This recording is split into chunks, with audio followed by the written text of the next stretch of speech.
Tuhan dari bacaan tentang Yusuf.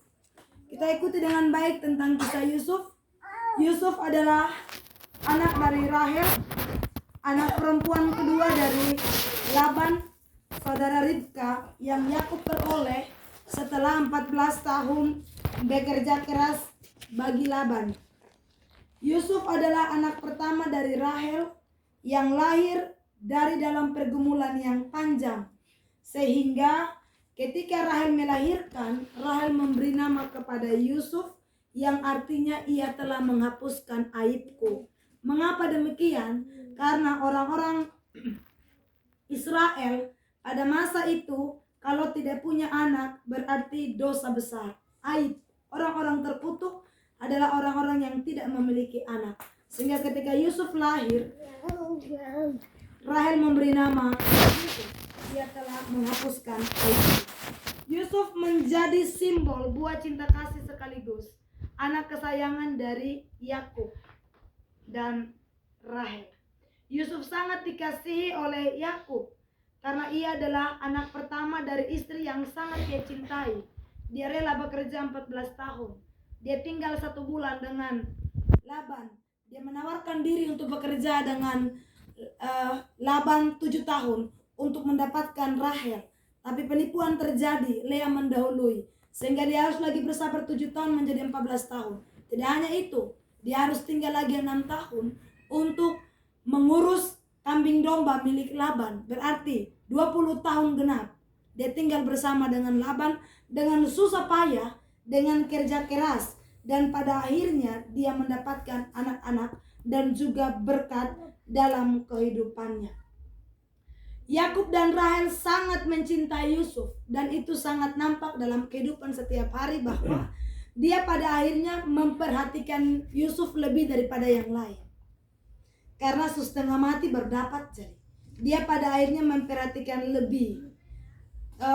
Ketidakadilan terjadi di situ. Sebagai orang tua, mereka memperhatikan Yusuf lebih daripada saudara yang lain.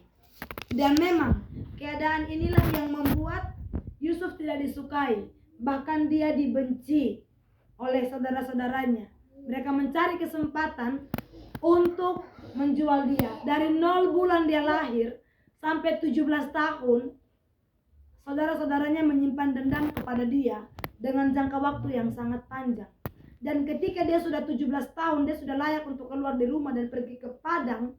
Dia bapak suruh pergi untuk menjumpai saudara-saudaranya untuk memberi makan. Itu kesempatan bagi mereka untuk menyusahkan dia, bahkan membuat dia mati dalam perjalanan.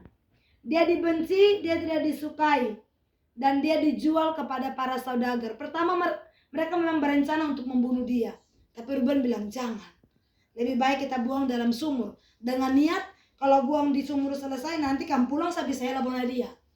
Tapi mereka baku tukar pikiran lain. Orang Midian lewat, mereka jual kepada orang Midian. Saudagar-saudagar dari Midian.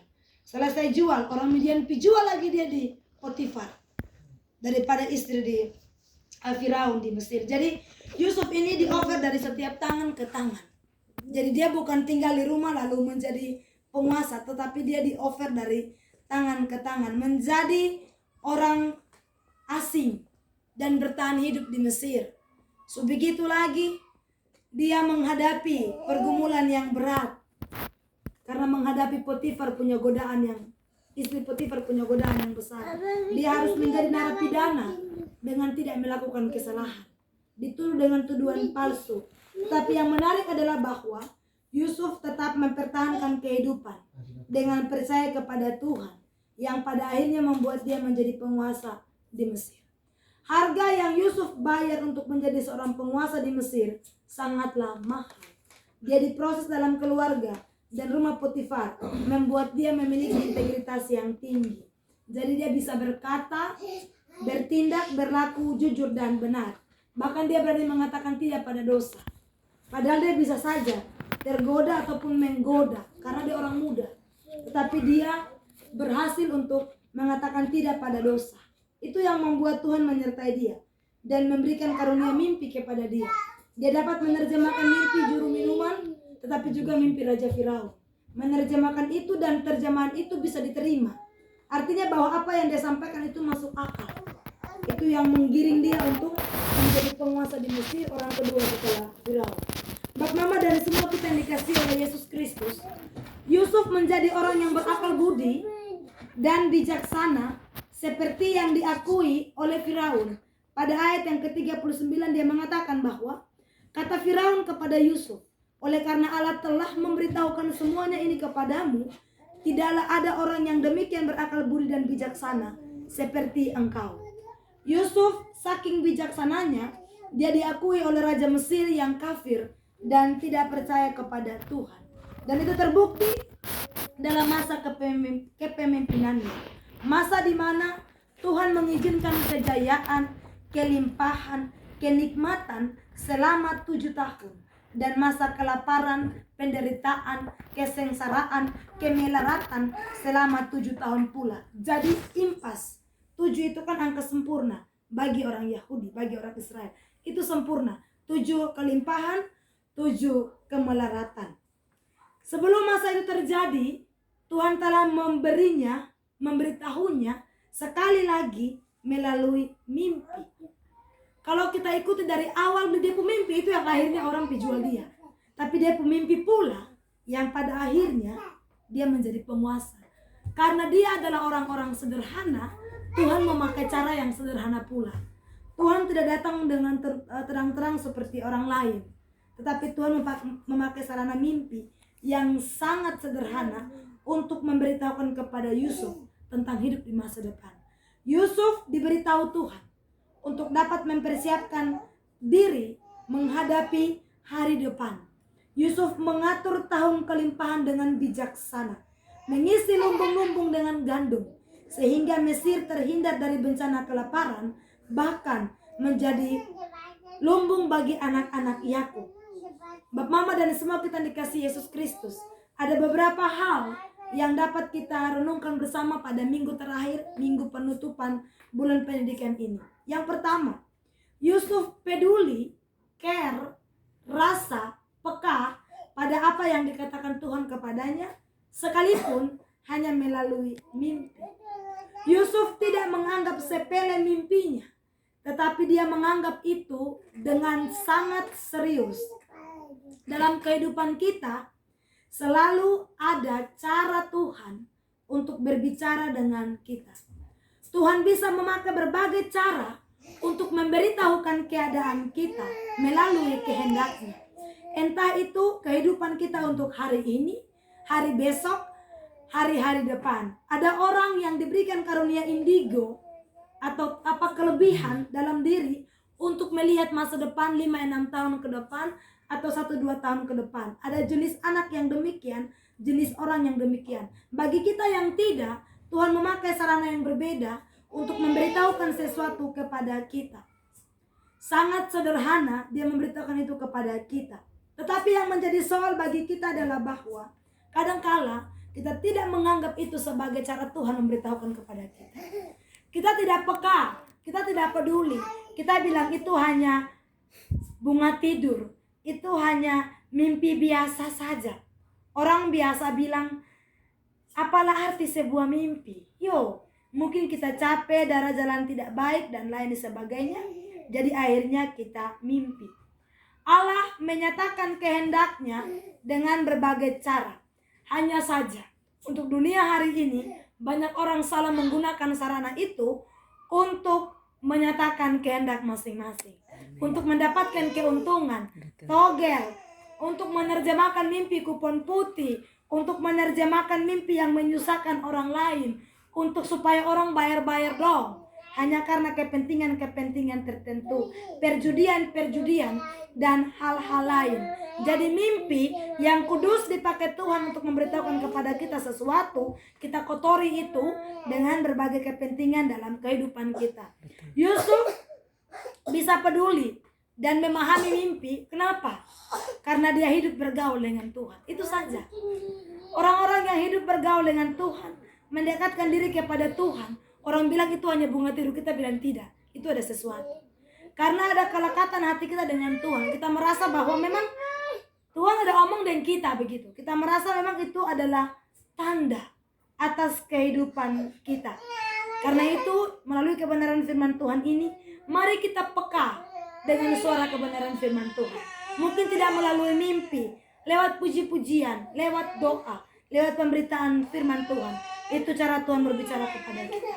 Hal yang kedua, Bapak, Mama, dan semua kita yang dikasihi oleh Yesus Kristus adalah bahwa Yusuf hidup dengan sangat bijaksana. Bijaksana artinya bahwa hidup dengan kepandaian atau akal budi. Di Mesir ada 7 tahun kelimpahan, tetapi Yusuf tidak hidup dengan berfoya-foya. Padahal Yusuf bisa saja hidup demikian, tetapi Yusuf memilih untuk hidup menikmati kelimpahan sambil mempersiapkan hidup di masa kesukaran. Bapak, Mama, dan semua kita yang dikasihi oleh Yesus Kristus, dalam hidup ini kita tidak pernah tahu tentang segala kemungkinan buruk yang bisa terjadi di masa depan. Kita tidak pernah tahu kapan wabah ini akan berakhir. Kita tidak pernah tahu selangkah saja kita akan hidup atau mati, atau kita hidup bagaimana. Karena itu, marilah kita hidup dengan bijaksana, mencukupkan diri dengan semua kelebihan yang ada, tidak berpesta pora dan menghabiskan banyak berkat, tetapi simpan, tabung. Tabung itu bukan kikir, bukan. Orang menabung itu karena orang hidup bijaksana. Orang sekikir itu yang kalau orang datang kita pun ada, tapi kita bilang tidak ada. Kita harus hidup dengan bijaksana, mengelola, menabung sebagai bekal di masa-masa kesukaran. Yusuf bisa saja berfoya-foya. Yusuf bisa saja hambur-hambur uang. Dia bisa pakai emas dari kepala sampai kaki. Oh, dia emas. 7 tahun kejayaan itu bukan waktu yang singkat. 7 tahun antero.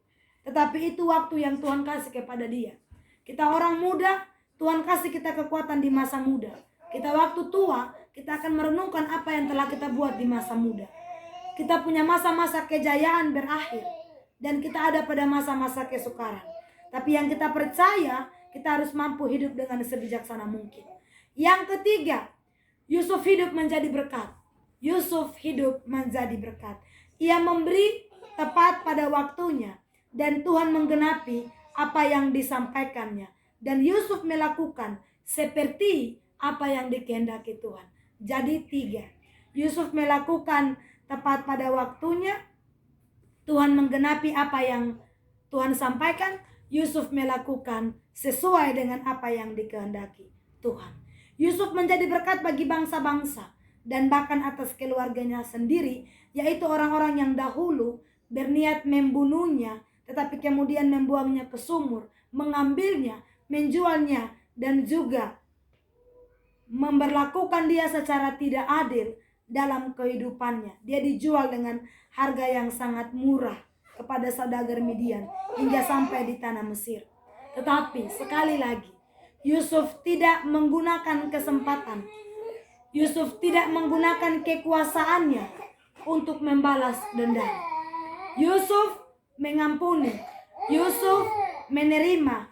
Yusuf berbesar hati untuk memelihara kehidupan.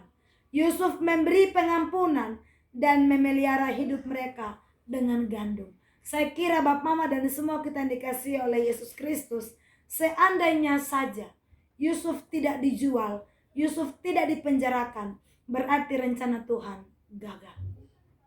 Itu berarti bahwa dalam hidup ini, segala sesuatu yang bersifat buruk pun, kalau dikehendaki Tuhan, itu akan menjadi berkat.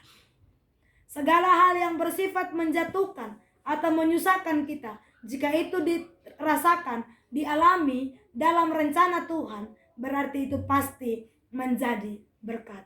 Segala sesuatu yang terlihat buruk, belum tentu buruk. Buktinya Yusuf yang mengalami begitu banyak gejolak dan harga yang mahal yang harus dia bayar, tapi pada akhirnya dia jadi berkat. Yusuf yang diberkati menjadi berkat bagi orang lain. Kita juga yang diberkati, kita harus mampu menjadi berkat bagi orang lain. Keempat, ini yang terakhir, menjadi orang tua yang bijaksana. Yakub dan Rahel memang berhasil mendidik Yusuf.